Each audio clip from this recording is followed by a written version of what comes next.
So ఇది టెంపుల్కి entrance అనమాట. మార్కెట్లో వినాయక టెంపుల్ పక్కన నుంచి ఎంట్రన్స్ స్టార్ట్ చేశారు. ఎందుకంటే చండీ హోమం అని చెప్పారు మాకు. సో అందుకని చెప్పి భవానీలు వెళ్తారు కదా టెంపుల్కి. సో అందుకని చెప్పి వెహికల్స్ని అలో చేయకుండా మార్కెట్లోనే వినాయక టెంపుల్ పక్కన నుంచి వే అనేది స్టార్ట్ చేశారు.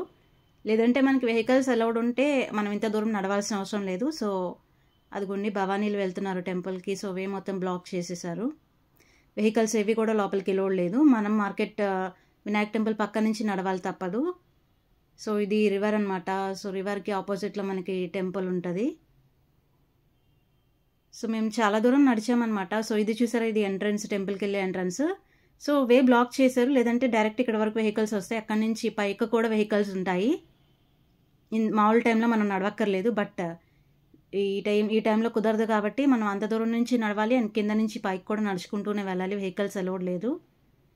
సో కింద నడిచినప్పుడు నాకేం పెద్ద అనిపించలేదు. బట్ కొండెక్కేటప్పుడు కాలు నొప్పి వచ్చినాయి. ఎందుకంటే స్లోప్ కదా. సో వ్యూ చూడండి ఎంత బాగుందో. చాలా దూరం నడిచాము మేము. 1.5 hours వరకు నడుస్తూనే ఉన్నాము. సో వీడియో తీయడం కొంచెం కష్టంగానే అనిపించింది. ఎందుకంటే చిన్న చిన్న వేస్ 3 వేస్ ఉన్నాయి. ఆ చిన్న వేలోనే నడుచుకుంటూ వెళ్తున్నాము. ఎక్కడైనా ఆగుదామన్నా కూడా కుదరలేదు. వెనకాల వచ్చే వాళ్ళకి మనం అడ్డమైపోతాం కదా. సో ఎక్కువసేపు ఆగడానికి కూడా లేదు. దానివల్ల కొంచెం కాలు నొప్పులని అనిపించినాయి. సో ఇది ఎంట్రన్స్ అనమాట, టెంపుల్కి వెళ్ళే ఎంట్రన్స్. లోపలికి వెళ్ళిన తర్వాత ఇది వే అనమాట. చూసారు, ఇది గోల్డెన్ టెంపుల్. ఇదే అసలైన టెంపుల్ లోపల. సో లోపల అలో చేయరు కాబట్టి క్యామ్ బయట తీసాను నేను. ఎక్కడెక్కడ పోలీసులు ఉన్నారు, ఫుల్ సెక్యూరిటీ ఉందన్నమాట.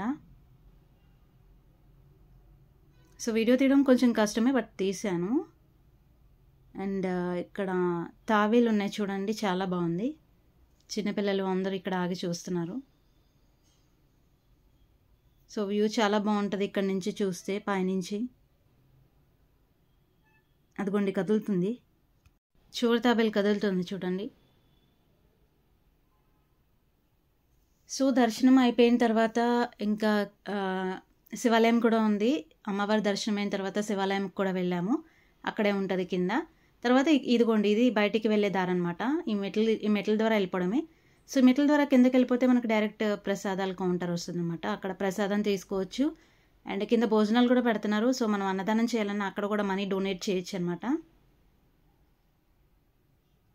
సో ఇది కిందకి వెళ్ళే దారి అనమాట. మెట్లకి వెళ్ళిపోవడమే. అండ్ ప్రసాదం చేసేసుకున్న తర్వాత ఆ రోడ్డు స్ట్రైట్గా వెళ్ళిపోతే డైరెక్ట్ మనం మార్కెట్ రోడ్ కనిపిస్తుంది. మార్కెట్లో కొంచెం నడిచి ముందుకెళ్తే వెహికల్స్ ఉంటాయి ఇంకా.